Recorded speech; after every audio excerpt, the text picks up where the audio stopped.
बर' हारिया जोङो गोजोन आरो खौसेथिजों थांना थानो लुबैयो आरो हारिनि खौसेथि थामोनथा रैखाथिनि थाखाय एबसुआ हाबा मावबोदों।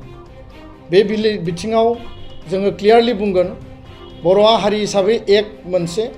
नाथाय धोरोम हिसाबै जों गुबुन गुबुन धोरोमखौ फोथायो। बाथौ धोरोमानो जा, गुदि बाथौआनो जा, बा नोङो ब्रह्म धोरोम बा ख्रिस्ट धोरोम बा नोङो सतसंगि गोबां धोरोमाव दङ।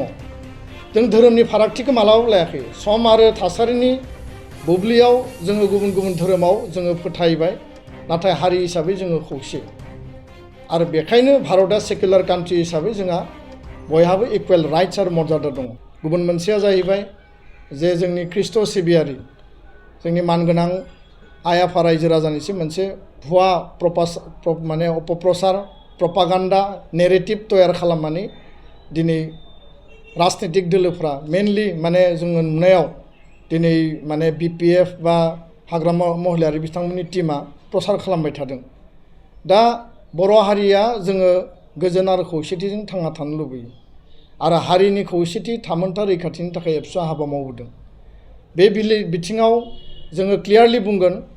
बर'आ हारि हिसाबै एक मोनसे, नाथाय धोरोम हिसाबै जों गुबुन गुबुन धोरोमखौ फोथायो। बाथौ धोरोमानो जा, गुदि बाथौआनो जा, बा नोङो ब्रह्म धोरोम बा ख्रिस्ट धोरोम बा नोङो सतसंगि गोबां धोरोमाव दङ। जों धोरोमनि फारागथिखौ मालाबाबो लायाखै। सम आरो थासारिनि बुब्लियाव जोङो गुबुन गुबुन धोरोमाव जोङो फोथायबाय, नाथाय हारि हिसाबै जोङो खौसे। आरो बेखायनो भारतआ सेकुलार कान्ट्रि हिसाबै जोंहा बयहाबो इकुवेल राइट्स आरो मर्यादा दङ। खोथाया जाहैबाय जे हिलिं प्रेक्टिसेस प्रिभेन्सन एक्ट 2024 आसाम बिधान सभायाव मोनसे आयेन लाबोदों। बे आयेननि बाथ्राफोरखौ लानानै जोंनि ख्रिस्टियान क'अर्डिनेशन कमिटि मानगोनां बिथांमोननि जे दैदेनगिरि बा गोबां ख्रिस्टियान जिखिनि डेनोमिनेशननि आफादफोर दङ, बिथांमोननियाव मोनसे दुखु मोननाय बा बिथांमोननियाव मोनसे खुद्रिसारनाय, बे जि मोनसे हिलिं प्रेक्टिसेस बेखौ लानानै आल'सना बिल'सना जादों आरो आर'जनिबो हाबाफारि जायगा जायगा जादों। बे बाथ्राखौ जों मिथिनानै जोंनिफ्रायबो गुबुन गुबुन लेयाराव रायलायनाय जादों आरो बुजिनो नाजादों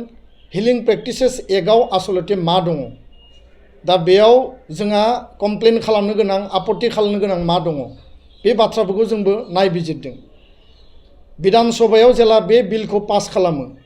बेयाव डिबेट आरो आर्गुमेन्ट जादों MLA फोरनि गेजेराव, आरो गिबि मन्त्रि डक्टर हिमन्त बिश्व शर्माया स्पष्टीकरण होदों।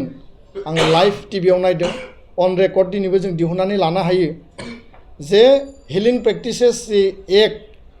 बेयाव जि आल्टारियर मटिभनि खोथा बुंदों। दा बे बाथ्रायावथ' गिबि मन्थ्रिया बुंदों जे इलेक्शननि टाइमाव आजमल बिथाङा दैयाव फु मारिनानै भट बियो आरो बे आल्टारियर मटिभआव गोलैयो, गतिके बेबायदि खामानिया जाहाथे जाया, बे बाथ्राखौ बिथाङा स्पष्ट बुंदों। 2 नम्बर बाथ्रायाव जाहैबाय जोंनि बिधान सभानि MLA फोराबो गोबां गावबा गावनि अपिनियनखौ आर्गुमेन्टखौ होबाय आरो बेयाव गिबि मन्थ्रिया स्पष्टीकरण होदों जे बाथौ धोरोमानो जा बा जोंनि रिति निति जि गोजामसिन धोरोमफोर दङ ट्राइबेलनि गेजेराव, बर'नियाव दङ बा नोङो कार्बिनियाव दङ,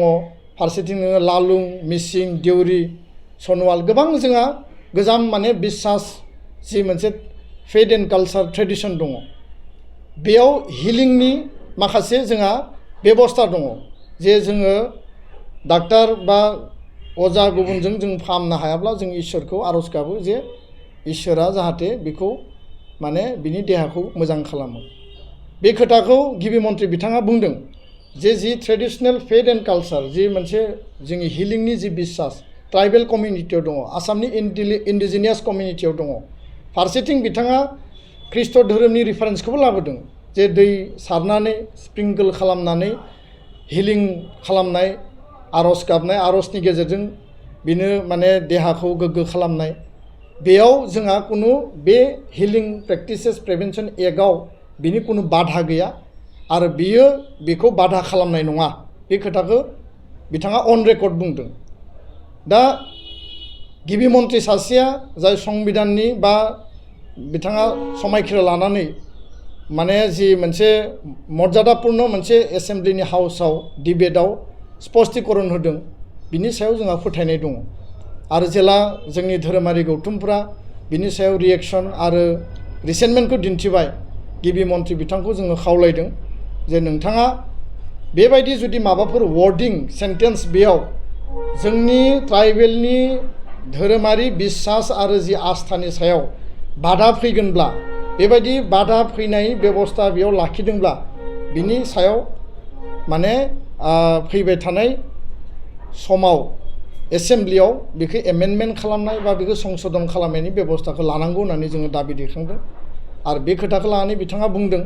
जे बेबायदि कुनु बाधा गैया आरो जुदिও बहाबा आपत्ति दङबा बेथ' एसेम्ब्लियाव लाबोनानै संशोधन खालामबानो जायो आंहा बेबायदि कुनु मटिभ बा एजेन्डा गैया होननानै बिथाङा बुंदों बिथांनि खोथाखौ आङो दिनै रायजो राजानि सिगाङाव स्पष्टीकरण बुंदों आङो कुनु रावनिबो माने जानानै खोथाखौ बुंनो नागिराखै जोंनि गेजेराव जि मिसआन्डारस्टेन्डिं जि मोनसे प्रपागान्डा जि नेरेटिभ बानायदों आरो बे बाथ्राखौ लानानै बिधान सभानि माने स्पिकार बिश्वजित दैमारी बिथां डेपुटि स्पिकार नमल ममिन बिथाङाबो सासे ख्रिस्ट' सिबियारि नमल ममिना दा बिथांमोनाबो जोंनि ख्रिस्टान आफादफोरजों अर्गेनाइजेसनफोरजों सावरायदों जे बेबायदि जुदि आपत्ति दङबा उननि समाव बेखौ जों संशोधन खालामगोन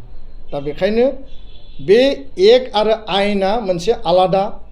बे एक आरो आयेनखौ लानानै जोङो उननि समाव आफादफोरा जयै गसंनानै बेबायदि जोंनि खहा दङब्ला बा जोंखौ बादा होदोंब्ला बिनि थाखाय संशोधन खालामनायनि थाखाय जों ज' खामानि मावनांगोन किन्तु बे एक आरो आयेनखौ बिसायख'थिनि अस्त्र हिसाबै लानानै प्रसार खालामनानै बर' रायजो राजा आइ आफानि गेजेराव जाहाथे मोनसे केवास आरो मोनसे गाज्रि परिबेस लाबोआ आं बेखौसो रायजो राजानिसिम आङो स्पष्टयै खावलायनो नागिरदों आरो बेखौ लानानै जोंनि गेजेराव दाङाबाजि फैनाङा आरो बबेबा हान्जाया बेखौ सुबिदा लानानै आदाय खालामनायनि परिबेसखौ जाहाथे लाबोआ बेखौसो आङो स्पष्टयै बुंनो नागिरदों गोजोन्थों मोनसे गोजोनथाव खौरां नोंथाङा नोंथांनि न'खौ समायना रमायना जोंख्लाब माख्लाब खालामनो गोसो दं नामा थारैनो नोंथाङा नोंथांनि न'खौ समायना रमायना साजायनो गोसो दंब्ला नोंथांमोननि थाखाय बिजनेस बेन्स प्रडाक्ट्स कम्पानिया गोजोनथाव खौरां लानानै फैदों गोदान बोसोर रंजालि बैसागु फोरबोजों लोब्बा लाखिनानै बेन्स प्रडाक्ट्स कम्पानिया नोंथांमोननि थाखाय अफार होनाय जादों चिरां जिल्ला बेंटल गेट 27 राजा लामानि एबा सिबिथाय लामानि साखाथियाव नोंथांनि न'खौ समायना रमायना खालामनो गोसो जानाय रायजो राजाफोरनि थाखाय बिजनेस बेन्स प्रडाक्ट्सआ लानानै फैदों गोजोनथाव खौरां पलिग्रेनाइट WPC एबा PVC wooden flooring wallpaper steel roofing soffit ceiling बायदि गाबनि न' साजायग्रा खम बेसेनावनो नोंथांमोना बायनानै लांफैनो हागोन बेनि अनगायैबो नोंथाङा गोबां बाथ्रा मिथिनो थाखाय नैबे 8474015053 जानबुं नम्बरनि गेजेरजों नोंथाङा फन खालामनानै मिथिनो हागोन